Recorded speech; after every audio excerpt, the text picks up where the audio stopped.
வணக்கம். இது படித்த புத்தகம் கற்றலேன் கேட்டலேன் என்று. இன்றைக்கி நம்ம பார்க்க போகிற புத்தகம் என்ன அப்படின்னு பார்த்தீங்கன்னா, செல்லாத பணம் அப்படின்ற புத்தகத்தை பற்றி தான் பார்க்க போகிறோம். இந்த புத்தகம் யார் எழுதியிருக்கா அப்படின்னு பார்த்தீங்கன்னா, எழுத்தாளர் இமயம் அப்படின்றவர் எழுதியிருக்காரு. இவர் தமிழில் மிக சிறந்த எழுத்தாளர்.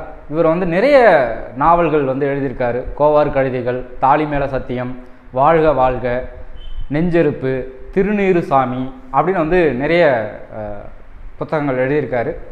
94 இவர் எழுதிட்டுருக்காரு. இந்த புத்தகம் 2018 எழுதி 2020 தமிழுக்கான சாகித்ய அகாடமி அவார்டு வாங்கின ஒரு புத்தகம். அதுபோக இப்போ கூவேழம்பு பிரச்சார் அவார்டு அப்படின்னு சொல்லிட்டு 2022 ஒரு தேசிய அளவில் ஒரு தமிழ் லிட்ரேச்சருக்காக ஒரு அவார்டு வாங்கியிருக்காரு. இவரின் புத்தகங்கள் எல்லாமே ஒரு தனித்துவமையானது ஒரு விஷயம். எப்படின்னா, ஒரு எளிமையான ஒரு வாழ்க்கை முறையில் ஒரு யதார்த்த வாழ்க்கையை அப்படியே பிரதிபலிக்கிற ஒரு புத்தகமாக தான் எல்லா புத்தகமும் இருக்கும். அந்த வகையில் தான் இந்த புத்தகமும் ஒரு யதார்த்த வாழ்க்கையில் எழுதப்பட்ட ஒரு ரொம்ப ஒரு நெகிழ்ச்சியான நெருக்கமான ஒரு புத்தகம், ஒரு கதைன்னே சொல்லலாம். இந்த கதை இது என்ன அப்படின்னு பார்த்தீங்கன்னு வச்சுக்கோங்களேன். இதில் மோரல் ஆஃப் த ஸ்டோரின்னு பார்த்தீங்கன்னா நிறைய விஷயங்கள் இதில் உள்ளடக்கியிருக்கார். ஒரு சமுதாயம், ஒரு ஜாதி மாறுபட்ட கருத்து, ஒரு சமூக அமைப்பு, பெண்களின் யதார்த்த மனநிலை எப்படி இருக்குது அப்படின்றத ரொம்ப தெள்ள தெளிவாக சொல்லியிருக்கார். அதான் இந்த புத்தகத்திலேருந்து ஒரு புரிஞ்சுக்கிற ஒரு விஷயம் என்னென்னா, இந்த இளம் பெண்கள் பார்த்தவுடன் காதல், அவன் இல்லாமல் நான் இருக்க மாட்டேன், எனக்கு அவன் தான் வேணும் அப்படின்ற ஒரு விஷயங்களை எவ்வளோ ஆணித்தரமாக ஆழமாக உறுதியாக இருக்காங்களோ அந்த அளவுக்கு அவங்க வாழ்க்கையில் உறுதியாக இருக்கிறதில்ல அப்படின்ற ஒரு விஷயத்தை இதில் சொல்கிறார். ஒரு பெண் காதலிக்கும் போது அந்த காதலன் தான் எனக்கு வேணும், அந்த காதலன் இல்லாமல் எனக்கு வாழ்க்கையே இல்லை, எனக்கு பெற்றவங்க வேணாம், கூட பிறந்தவங்க வேணாம், சொத்து சுகம் எதுவுமே வேணாம், எனக்கு அந்த காதலன் மட்டும்தான் வேணும் அப்படின்னு அவ்வளோ உறுதுணையாக நின்று ஒரு காலில் நின்று அந்த காதலன் கரம் பிடிக்கிற பெண்கள் வாழ்க்கையின் ஓட்டத்தில் போகும்போது இந்த சமுதாய இடர்பாடுகளில் மாட்டி அவங்களால் அந்த உறுதுணையாக நின்று போராட முடியாத ஒரு சூழ்நிலை உருவாகுது. அந்த சூழ்நிலையை நிறைய பேர் சமாளிக்கிறாங்க, நிறைய பேர் சமாளிக்க முடியாமல் போயிடுறாங்க. இந்த சமாளிக்க முடியாமல் போகிறதன் காரணம் என்ன அப்படின்னா, அவங்களை நம்பி போன ஒரு காதலன் அவனும் ஒரு சப்போர்ட்டாக இல்லை. ஏன்னா அவனுக்காக தான் நம்ம எல்லாத்தையும் விட்டு உதறி வந்தோம், அவனும் நமக்கு ஒரு ஆறுதலாக சப்போர்ட்டாக இல்லை அப்படின்னு ஒரு மனம் உடையிற ஒரு நேரம் அவங்க வாழ்க்கையை வாழ்க்கையோட திசையே மாறி போகுது அப்படிங்கிறத இதில் சொல்லியிருக்கார். ஒரு பணம் எப்பொழுது செல்லாமல் போகும் அப்படின்னா, நீங்கள் வச்சிருக்க பணம் திடீர்னு ஒரு நாள் செல்லலை அப்படின்னா உங்க எப்படி இருக்கும், அந்த அந்த அந்த சூழ்நிலை உங்களுக்கு எப்படி இருக்கும் அப்படிங்கிறது தான் இந்த கதையோட ஆணித்தரமான ஒரு வேட்பாடு. இந்த கதையில் என்னன்னா, ஒரு சாதாரண ஒரு நடுத்தரமான ஒரு குடும்பத்தில் ஒரு கவர்மெண்ட்டு ஸ்கூலில் ஹெட் மாஸ்டராக இருக்க நடேசன் அப்படிங்கிறவர், அவர் வழக்கமான ஒரு பையன், ஒரு பொண்ணு, அம்மா அமராவதி, பையன் முருகன், அவளுக்கு அவருக்கும் கல்யாணம் ஆகி ஒரு மனைவி இருக்காங்க. இப்படி போயிட்டுருக்க கல்யாணத்தில் நல்ல ஒரு இன்ஜினியரிங் படிக்க வச்ச ஒரு பொண்ணு திடீர்னு ஒரு 3 நாள் பார்த்த ஒரு பையனோட காதல் அப்படின்னோடனே அந்த பையனை கட்டினா அந்த பையனை தான் கட்டுவோன்னு ஒத்த காலில் நிற்கிறான் அந்த பொண்ணு. ஒரு படித்த பொண்ணு, ஒரு எப்படி ஒரு முன்ன பின்ன தெரியாத ஒரு நம்ம குடும்பத்துக்கு தகுதியாக இல்லை அப்படின்னு இவங்க பெற்றோர்கள் உற்றார்வர்கள்லாம் எடுத்து சொல்கிறாங்க. இல்லை, நான் கல்யாணம் பண்ணால் நான் அவனை தான் கல்யாணம் பண்ணுவேன், இல்லைன்னா நான் இறந்துடுவேன் அப்படின்னு ஆணித்தரமாக 6 மாதமாக ஒரு பொண்ணு ரொம்ப திடமாக நிற்கிற ஒரு பொண்ணு. சரி, இதுக்கப்புறம் வேண்டாம், அவள் இவ்வளோ பிடிவாதமாக இருக்கும்போது அவளாவது நல்லா வாழ்ந்துட்டு போகட்டும் அப்படின்னு வீட்லேயே பெரியவங்க பார்த்து கல்யாணம் பண்ணி கொடுத்துட்றாங்க. அந்த பையன் யாருன்னு பார்த்தா திடீர்னு ஒரு ஆட்டோ ஓட்டுற ஒரு பர்மாவிலேருந்து வந்த ஒரு அகதி, ஆட்டோ ஓட்டிகிட்டு இருக்கான், அதுதான் அவனுடைய வாழ்வாதாரம். ஸோ இவங்க எவ்வளோ சொல்கிறாங்க, இல்லைம்மா அந்த பையனோட வாழ்வாதாரத்துக்கும் உனக்கு செட் ஆகாது, அவன் உன்னால் அவனை வச்சு குடும்பம் நடத்துறது ரொம்ப கஷ்டம்னு சொல்கிறாங்க.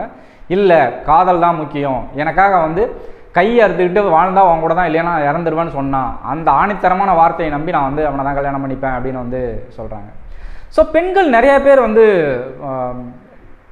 இதாகிறது காரணம் வந்து என்னென்னா, ஒரு ஆணித்தரமாக ஒரு கண்மூடித்தனமான ஒரு நம்பிக்கையை வந்து எதிர்பாலினத்தில், அதாவது நமக்காக ஒருத்தன் கையை அறுத்துக்கிட்டான், நமக்காக ஒருத்தன் வந்து வாழ்க்கை போகிறான், என்னென்னா அவனை பற்றிய முழுமையாக தெரியாமல் ஒரு ஃபேண்டஸியாக டக்குன்னு பார்த்தோன்னே எனக்கு பிடிச்சிருச்சு, இவன் நமக்காக இவ்வளோ ஒரு கையை எடுத்துக்கிட்டான், நமக்காக வந்து வாழ்க்கை எப்படி இருக்கும் அப்படின்னு வந்து ஒரு ஃபேண்டஸியான வேர்ல்டில் முன்ன பின்ன ஆராய்ந்து பார்க்காம அடுத்தவங்களோட எந்த ஒரு இதையும் கேட்டுக்கொள்ளாமல் தீர்க்கமாக முடிவு எடுத்தாச்சு. இப்படி எடுக்கிற பெண்கள் இன்றைக்கி நிறைய பேர் இருக்காங்க. பட் அப்படி எடுத்து பெரியவங்க வந்து பார்த்து சரி இதுக்கு மேலே பிள்ளையாவது இருக்கட்டும், ஃபஸ்ட்டு வாழ்ந்துட்டு போட்டோம் அப்படின்னு வந்து கல்யாணம் பண்ணி வச்சிடுறாங்க. அதுக்கப்புறம் என்ன அப்படின்னு பார்த்தீங்கன்னா வந்து நடேசனும் முருகனும் என்ன பண்ணுறாங்க, இல்லை கல்யாணம் பண்ணுறதோட எங்கள் பொறுப்பு முடிஞ்சிருச்சு, சனியன் தலை முழுகிச்சு, நாங்கள் வந்து விட்டு போயிடுவோம், விட்டுடுறோம், நாங்கள் இனிமேல் அவள்கிட்ட பேச மாட்டோம், அவள் முகத்தை பார்க்க மாட்டோம் அப்படின்னு வந்து விட்டுடுறாங்க. ஸோ இந்த மாதிரி சூழ்நிலையில் வந்து என்ன பண்ணுறாங்க, பெண்கள் வந்து அப்பா அண்ணெல்லாம் வந்து நம்மளுக்கு வந்து எதிராக இருக்காங்க. ஏன்னா நம்ம கல்யாணம் பண்ணிக்கிட்டது வந்து அவங்களுக்கு பிடிக்கல. அதனால் எவ்வளோ கஷ்டங்கள் ஆனாலும் என்ன ஆனாலும் சரி, நம்ம வந்து நம்ம கஷ்டத்தை வந்து பிறந்த வீட்டில் வந்து சொல்லக்கூடாது. நம்ம எவ்வளோ கஷ்டப்பட்டாலும் நம்ம புருஷனோட இருக்கும். ஏன்னா நம்ம தேர்ந்தெடுத்த வாழ்க்கை, நம்ம வாழ்க்கையை கஷ்டம் நஷ்டமும் நம்ம தான் அனுபவிச்சுக்கணும் அப்படின்னு வந்து ரொம்ப நிறைய பெண்கள் வந்து அந்த ஒரு வைராக்கியத்தில் தான் வந்து பல்ல கடிச்சிக்கிட்டு இருந்துடுறாங்க. ஆனால் அப்படி இருந்தோம் அந்த பெத்த வயிறு அப்படின்னு சொல்லுவாங்கள்ல, பெத்த வயிறு வந்து பெத்தவளுக்கு வந்து எப்படியே வந்து புள்ள எப்படி இருக்கா, என்ன பண்ணுறா அப்படிங்கிற ஒரு ஏக்கம் இருந்துக்கிட்டே இருக்கும். ஸோ அப்படி அதே மாதிரி தான் வந்து இங்கே அமராவதியும் வந்து ரேவதி கிட்ட வந்து என்னம்மா எப்படி அவங்க 2 பேர்த்துக்கு மட்டும்தான் வந்து ஒரு தொடர்பு இருக்குது, அவங்க மட்டும்தான் பேசிக்கிறாங்க. அப்போ ஒவ்வொரு கட்டம் தாண்ட பெண் வந்து என்ன பண்ணுறா, ரேவதி வந்து என்ன பண்ணுறான்னா அவள் கஷ்டத்தை வந்து அம்மாட்ட சொல்ல ஆரம்பிக்கிறான். இது மாதிரி வந்து என்னை குடிச்சிட்டு அடிக்கிறாரு, கஷ்டப்படுத்துறாரு. அப்போ கூட வந்து என்னன்னா ஒரு வழியில் போன ஒருத்தர் வந்து சொல்கிறாரு, உங்கள் பொண்ணு வந்து நடுவீதியில் கிடக்கா, நீங்கள் போய் பாருங்கள், அவன் குடியார குடிச்சிட்டு அடிச்சுட்டு போயிட்டான் அப்படின்ற. அப்போ தான் அந்த அமராவதி ஐயோ நான் பெத்த புள்ள என்னாச்சு அப்படின்னு ஓடி போய் சரி அப்பா அண்ணன் புருஷன் புள்ள என்ன சொன்னாலும் பரவாயில்லன்னு ஓடி போய் பார்க்குறா. நடுத்தூரில் மயக்கம் போட்டு கிடக்கா பொண்ணு. அந்த பொண்ணை ஹாஸ்பிட்டலுக்கு கூப்பிட்டு போனால் மாசமாக இருக்கா. சரி ஒரு கர்ப்பஸ்திரியாக இருக்க பொண்ணை வந்து கூப்பிட்டு போய் பார்த்து எல்லாம் நல்லது கெட்டது பார்த்து ஒரு தாய் தனக்கான அதாவது ஒரு கட்டின புருஷனையும் மகனையும் தாண்டி என்ன செய்ய முடியுமோ அவ்வளோ செய்கிறா. இதை வந்து அவங்க பெற்றவங்கள்ட்ட கணவன்ட்டையும் வந்து பையன்ட்டையும் சொல்லும் போது நாங்கள் இதில் எதுவும் தலையிட மாட்டோம், நீ எதை வேணாலும் பார்த்து பண்ணிக்கோ, காசோ பணமோ வேணுமோ நான் தரேன், நீ பார்த்து பண்ணிக்க அப்படின்னு சொல்கிறாங்க. இப்படி ஒரு 6 வருட காலமாக வந்து அந்த பொண்ணு வந்து எல்லா கஷ்டங்களையும் அனுபவிக்கிறா. 1க்கு 2 குழந்தையாயிடுச்சு. இப்படி எல்லா கஷ்டங்களும் அனுபவிக்கும் போது திடீர்னு வந்து அவங்க ஆட்டோக்காரனுக்கு வந்து டியூ கட்டணும் அப்படின்னு வந்து முதல் நாள் வந்து அம்மாட்ட வந்து காசு வாங்கிட்டு போகிறா. ஒரு 40,000 ரூபா காசு அம்மா வந்து கொடுக்குறாங்க. சரிம்மா அப்படின்னு கொடுத்து போய் வைக்கும்போது அந்த 40,000 ரூபாயில் ஒரு 500 ரூபா எடுத்துகிட்டு போய் வந்து சாராயம் குடிச்சிட்டு வந்துடுறான் புருஷன். ஸோ இந்த ரவி தான் வந்து ரேவதியோட கணவன். அவன் வந்து சாராயம் குடிச்சிட்டு வந்தோடனே அவளுக்கு வந்து ஆத்திரம் தாங்கலை. ஏண்டா எங்கள் அப்பா வீட்டில் வந்து இவ்வளோ காசு எல்லாம் கொடுத்து விட்டாங்க, ஆட்டோவுக்கு டியூ கட்ட வாங்கிட்டு வந்த காசை போய் சரக்கு அடிச்சுட்டு வந்து வச்சிருக்கியே, இதெல்லாம் நல்லாவா இருக்குது, இப்படிலாம் இருந்தால் நான் செத்து போயிடுவேன் அப்படின்னு அவன் சொல்கிறான். ரேவதி சொல்லும் போது அவன் வந்து டிவி பார்த்துக்கிட்டு செத்துப்போ அப்படின்னு சொல்லிடுறான். அந்த ஒரு நிமிஷம், ஏன்னா தனக்காக செத்துருவேன் அப்படின்னு கையெடுத்து நம்ம வீட்டு வாசம் முன்னால் நின்று அழுதவன், அவனுக்காக நம்ம 6 மாதம் கஷ்டப்பட்டு இத்தனை வருஷம் இவனுக்கிட்ட அடியும் உதயம் வாங்கி இவனுக்கு கூட இருந்த இவன் இப்போ திடீர்னு வந்து செத்துப்போன்னு சொல்கிறானே அப்படின்ற அந்த ஒரு செகண்டு மனசு உடஞ்சி தீ குளிச்சிட்றான். தீ குளித்த உடனே வந்து ஒரு ஃபோன் வந்து அமராவதிக்கு வருது. அமராவதி வந்து எடுத்து பேசணுன்னே அப்படியா என்னாச்சு அப்படின்னு ஒரு பதறனே நடேசன் ரேவதியோட அப்பா வந்து ஏன் என்னாச்சு, என்ன ஃபோனில் யார் அப்படின்னா அந்த நாய் தான் அப்படின்றா. யார் அப்படின்னே நம்ம பிள்ளைய கட்டு போனோம் தான். என்னாச்சா, புள்ள வந்து தீ குளிச்சிட்டாலாம். அந்த 6 வருஷத்தில் மகளை பார்த்தது கூட இல்லை. அந்த மனிதன் பொண்ணு தீ குளிச்சிட்டா அப்படின்னோடனே அப்படியே நாடி நரம்பெல்லாம் அப்படியே ஆடி போய் அப்படியே ஒரு மாதிரி ஆயிட்டார். ஐயோ நான் பெத்த மகளே அப்படின்னு வந்து பத்தறி போயிட்டு மனுஷன் என்னாச்சுன்னு கேளு அப்படிங்கிறாரு. என்ன அப்படின்னா இது மாதிரி வந்து ஜிஎஸ்டி கூப்பிட்டு போகிறாங்க, அங்கேருந்து கடலூர் கொண்டு போகிறாங்களாம் அப்படின்றார். சரி உடனே கிளம்பு, நம்ம போய் பிள்ளைய பார்க்கணும். 6 வருட காலமாக பெத்த முகத்தை கூட பார்க்காத ஒரு மனிதன் மகளுக்கு வந்து ஒரு தீக்காயம் ஏற்பட்டுருச்சு, தீ குளிச்சிட்டா அப்படின்னோடனே பதறி போய் பீரோவில் இருக்க அப்படியே ஒரு 10 லட்ச ரூபா பணத்தை, நகை, கிரெடிட் கார்டு, டெபிட் கார்டு எல்லாத்தையும் எடுத்து ஒரு பைக்குள்ளே போட்டுட்டு ஒரு கார் பிடிச்சி ஹாஸ்பிட்டலில் ஓடுறாங்க. இதுதான் சொல்லுவாங்க, தான் ஆடாவிட்டாலும் தன் தசையாடும் அப்படின்ற மாதிரி.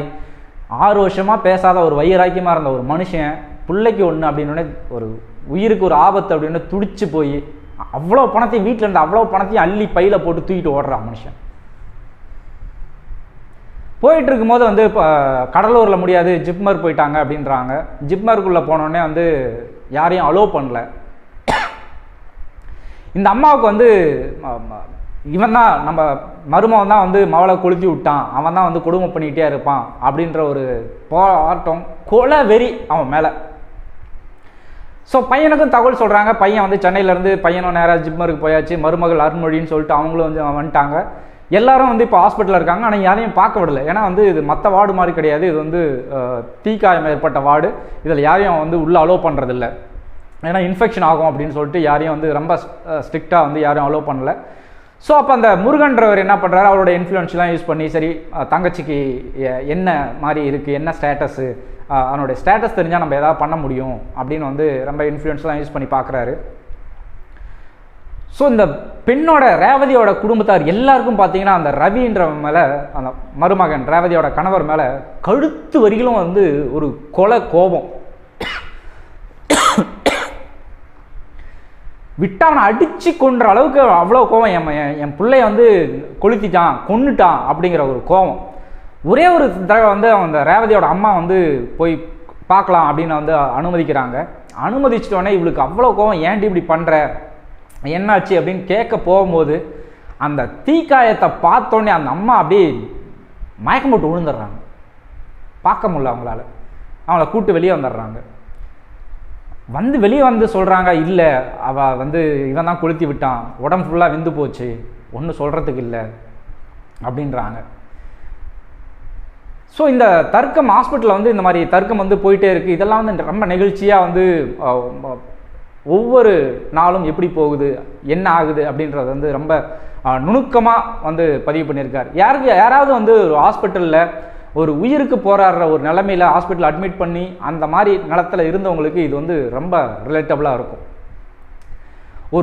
ஒரு 2-3 நாட்கள் வந்து ஒரு சோறு தண்ணி இல்லாமல், ஒரு குளிக்காமல் கொள்ளாமல் அப்படி ஹாஸ்பிட்டலே கதி அப்படின்னு வந்து கிடக்கிற ஒரு நிலைமை வந்து எவ்வளோ பரிதாபம் அப்படின்னு வந்து தெரியாது. இதுக்கு இடையில என்னன்னா, இது வந்து ஒரு போலீஸ் கேஸ் ஆயிரும். போலீஸ் ஸ்டேஷனில் வந்து எப்படி ஒரு மரியாதை இருக்கும், போலீஸ்காரங்க எப்படி பிஹேவ் பண்ணுறாங்க, ட்ரீட் பண்ணுறாங்க அப்படின்றது. இதுதான் அந்த காலத்தில் வந்து சொல்லியிருப்பாங்க பெரியவங்க. ஒரு மனிதன் வாழ்க்கையில் போகக்கூடாத ஒரு 3 இடம் அப்படின்னு சொல்லுவாங்க. ஒன்று வந்து கோர்ட்டு, அடுத்து போலீஸ் ஸ்டேஷன், இன்னொன்று வந்து ஆஸ்பத்திரி. இந்த 3 வந்து நீங்கள் போயிட்டீங்க அப்படின்னா உங்களுக்கு மானம், மரியாதை, உடல்நிலை எதுவுமே கிடைக்காது. இன்னொன்று, நீங்கள் எவ்வளோ சொத்து சேர்த்து வச்சுருந்தாலும் அழிக்கக்கூடிய பெரும் இடம் வந்து இந்த 3 இடங்கள் அப்படின்னு வந்து பெரியவங்க அந்த காலத்தில் சொல்லியிருக்காங்கன்னு சொல்லுவாங்க. ஒரே ஒரு தடவை வந்து என்ன ஆகுதுன்னா, ஸ்டேஷனில் வந்து கம்ப்ளைண்ட் வந்துருச்சு. பொண்ணு வந்து எழுதி தரா, என்னன்னா என்னுடைய தீக்காயத்துக்கு யாரும் காரணம் இல்லை, நான் தான் வந்து இட்ஸ் ஆக்சிடென்ட்டு, பக்கத்தில் இருந்த டீசலில் வந்து நானே ஊற்றி கொளுத்திக்கிட்டேன், நான் இது வந்து ஆக்சிடெண்ட்டாக நடந்துருச்சு அப்படின்னோடனே பெற்றவங்க வந்து போலீஸ்கிட்ட கேட்குறாங்க, ஐயா அவன் மேலே தானே கம்ப்ளைண்ட் கொடுத்தா அப்படின்னோடனே போலீஸ் வந்து, என்னையா பிள்ளை பெற்று வச்சிருக்க, நீலாம் ஒரு ஹெட்மாஸ்டர், நீலாம் எந்த பிள்ளைக்கு வந்து பாடம் சொல்லி என்னத்தை வளர்த்த, ஒரு தகுதி தராதரம் தெரிஞ்சு பிள்ளைய கட்டி கொடுக்காண்டாமா அப்படின்னு வந்து அந்த போலீஸ் வந்து அந்த நடேசனை திட்டும் போது அவர் அப்படி கூணி குறுகி போயிடுறார். அப்போ அந்த அம்மா சொல்கிறாங்க, என் சண்டாளத்தி செத்தும் எங்க மானத்தை அவமானப்படுத்துகிறாளே அப்படின்னு வந்து குமுறி அழுகுறாங்க. அந்த இடம்லாம் வந்து நமக்கே வந்து ஒரு அழுகை கண்ணில் நீர் மூட்டுற அளவுக்கு இருக்கு. அப்போ வந்து அந்த ஸ்டேட்மெண்ட்டை பார்க்கும்போது ஆக்சிடென்ட் அப்படிங்கும் போது யாராலையும் வந்து நம்ப முடியல. எல்லாருக்கும் எப்படி இப்படி ஒரு ஸ்டேட்மெண்ட் அவள் கொடுக்கலாம் அப்படின்னு சொல்லிட்டு அவளோட அண்ணன் முருகன் வந்து, நான் போய் அவளை வந்து கேட்குறேன் அப்படின்னு வந்து ஒரு விசிட்டர் டைமில் போயிட்டு கேட்குறேன் அப்படின்ற ஒரு ஆத்திரத்தோடு போய் பார்க்குறாரு. மனுஷன் அண்ணான்னு கூப்பிட்டோடனே அந்த தீக்காயப்பட்ட அவ்வளோ கோபத்தையும் எங்கே போச்சுன்னே தெரில. பூத்து அழுது, ஐயோ நான் தூக்கி வளர்த்த என் தங்கச்சி இப்படி ஆயிட்டாலே, நெருப்பு ஃபுல்லாக வெந்து போச்சு அப்படின்ற ஒரு கணம். அதாவது நம்மளுடைய இந்த இடத்துல என்ன புரிய வருதுன்னு பார்த்தீங்கன்னு வச்சுக்கோங்களேன், நம்ம கோபம் அப்படின்ற ஒரு காரணத்தை காட்டி நிறைய விஷயங்களை வந்து இழந்துக்கிட்டே இருக்கும். ஒருத்தங்க மேலே கோபம், ஒரு தப்பு செஞ்சிட்டாங்க, இல்லைன்னு சொல்ல முடியாது, அது தப்பு தான். பட் அந்த தப்புக்கான தண்டனைன்னு சொல்லிட்டு அவங்கள்ட்ட பேசாமல் அவங்கள புறந்தள்ளி இப்படி வைக்கிறதுனால என்ன யூஸ்? இன்றைக்கி வந்து இருக்கும் போது நம்ம வந்து எதையுமே பண்ணாமல் போகும்போது ஒரு இறக்கும் தருவாயிலையோ இல்லை இறந்ததுக்கப்புறமோ ஐயோ நான் மிஸ் பண்ணிட்டேனே, நான் பண்ணியிருக்கலாமோ, அப்படி பண்ணியிருக்கலாமோ, நான் பேசியிருக்கலாமோ, நான் பேசியிருந்தா இன்னும் கொஞ்ச நாள் நல்லா தான் இருந்திருப்பாளோ அப்படின்ற புலம்புறதுல ஒரு சின்ன ஒரு 10 பைசாவுக்கு பிரயோஜனம் இல்லை. அந்த இடத்துல தான் வந்து சொல்கிறாரு, டாக்டர்கிட்ட போய் கேட்குறாங்க, டாக்டர் எவ்வளோ ரூபா செலவானாலும் பரவாயில்ல, இந்த பாருங்கள் பை நிறையா நான் பணம் வச்சுருக்கேன், என் புள்ளைய உசுரோடு எனக்கு திருப்பி கொடுத்துருங்க அப்படின்னு சொல்கிறார். அப்போ அந்த டாக்டர் சொல்கிற ஒரே வார்த்தை தான், இது செல்லாத பணம் அப்படின்னு. ஏன் அப்படின்னா எவ்வளவு பணம் இருந்தாலும் அந்த பணத்தை வச்சு ஒரு உயிரை நீங்கள் திருப்பி கொண்டு வர முடியாது. அந்த நேரத்தில் அந்த பணம் செல்லாது.